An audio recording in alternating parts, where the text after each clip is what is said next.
Anda masih menyaksikan Kompas Petang, Saudara, dan informasi pertama terkait dengan perombakan atau KPK menahan Wakil Menteri Imigrasi dan Pemasyarakatan Silmi Karim terkait kasus dugaan tindak pidana korupsi berupa pemerasan dalam pengurusan dokumen keimigrasian dan penerimaan gratifikasi.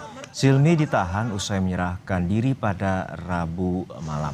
Silmi diduga menerima aliran uang dalam pengurusan izin tinggal warga negara asing selama menjabat sebagai Dirjen Imigrasi tahun 2023-2024. Juru bicara KPK Budi Prasetyo menyebutkan Wamen Imipas Silmi terlibat dalam alur perintah dan alur penerima uang dalam kasus dugaan korupsi pengurusan izin tinggal WNA. Silmi telah ditetapkan sebagai tersangka usai menjalani pemeriksaan di KPK sejak Rabu malam.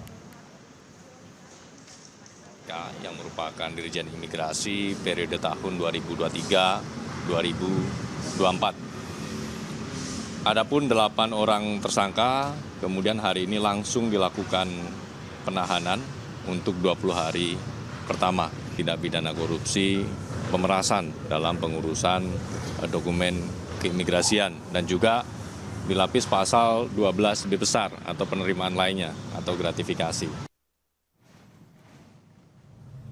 Usai melakukan penggeledahan di rumah Wakil Menteri Imigrasi dan Pemasyarakatan, pada Rabu malam KPK menyegel sejumlah mobil mewah yang terparkir di garasi rumah Silmi Karim. KPK juga menyegel rumah Silmi yang berlokasi di kawasan Kebayoran Baru, Jakarta Selatan. Penyegelan berkaitan dengan proses penanganan kasus dugaan korupsi pengurusan izin tinggal WNA.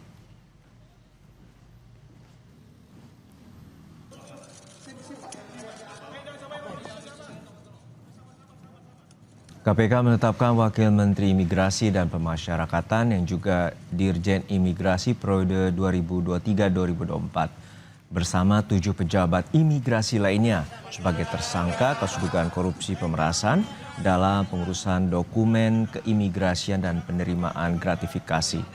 Juru bicara KPK Budi Prasetyo bilang penetapan tersangka diputuskan setelah pimpinan KPK menggelar ekspos perkara pada Rabu kemarin.